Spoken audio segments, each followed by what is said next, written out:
ایک عورت تھی طواف کر رہی تھی اور طواف کے دوران کہتی تھی اللہ میں اس حال میں بھی آپ سے راضی، اے اللہ میں اس حال میں بھی آپ سے راضی۔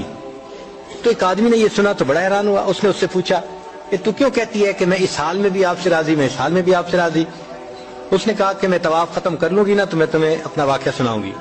چنانچہ اس عورت نے اپنا واقعہ سنایا کہ میرے 3 بچے تھے، میں گھر کے اندر ایک دن تنور پہ روٹیاں پکا رہی تھی، تو میرے بڑے 2 بچے جو تھے وہ گھر میں کھیل رہے تھے کمرے میں، اچانک مجھے شور کی آواز آئی۔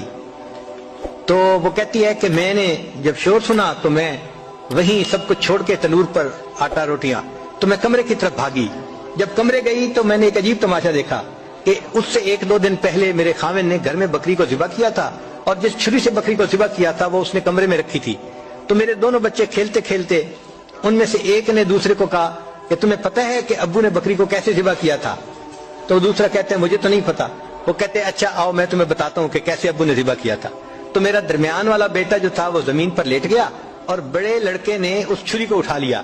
اب وہ چھوٹا بچہ تھا اور اس کو پتہ نہیں تھا کہ چھری کتنی تیز ہے، چنانچہ اس نے اس کے گلے پہ جو چھری چلائی تو گلا تو فوراً کٹ گیا اور خون کا فوارہ چھوٹنے لگا۔ اب جب خون نکلا تو شور ہوا اور میں بھاگی ہوئی آئی تو میں نے دیکھا کہ میرا بچہ خون میں لت پت پڑا تھا اور اس کی جان نکل چکی تھی۔ اب میں نے سوچا کہ میرا بڑا بیٹا کہاں ہے جس نے یہ حرکت کی تھی؟ وہ ڈر کے بھاگ گیا تھا اور کہیں چھپ گیا تھا۔ کہنے لگی میں نے اسے دوسرے کمروں میں دیکھا تو کہیں نظر نہیں آیا۔ جب صحن میں آئی تو وہاں میں نے تنور کے لیے کچھ لکڑیاں رکھی ہوئی تھیں، ان لکڑیوں کے پیچھے وہ جا کے چھپا تھا۔ کہنے لگی میں نے پیچھے سے اس کو جا کے جب دیکھا تو اس نے مجھے کوئی جواب نہیں دیا۔ جب میں قریب گئی تو مجھے پتا چلا کہ اس جگہ کے اوپر ایک سانپ بیٹھا ہوا تھا۔ یہ بچہ چھپنے کے لیے جب لکڑیوں کے پیچھے گیا، سانپ نے اس کو ڈسا اور یہ بھی وہاں مرا پڑا تھا۔ کہتے میں اس کی لاش اٹھا کے لائی، ایک بچے کو ایک چارپائی پہ لٹایا اور دوسرے بچے کو دوسرے چارپائی پہ لٹایا۔ پھر اس کے بعد میں نے فیل کیا کہ میرا تیسرا چھوٹا بیٹا جو کرالنگ کرتا تھا، رینگتا تھا، وہ کہاں ہے؟ وہ مجھے نظر نہیں آ رہا تھا۔ کہنے لگی میں اٹھ کے جب جو ہے تنور کی طرف آئی تو میں نے دیکھا کہ اس نے کرال کیا اور وہ تنور کے اندر گر چکا تھا۔ تو میں نے اپنے زندہ بیٹے کو آگ کے اندر پورا جلتا ہوا دیکھا اور وہ بھی فوت ہو گیا تھا۔ تو میں نے تینوں بیٹوں کی لاشوں کو چارپائی پہ رکھا، پھر ان کو نہلایا، ان کو کفن دیے۔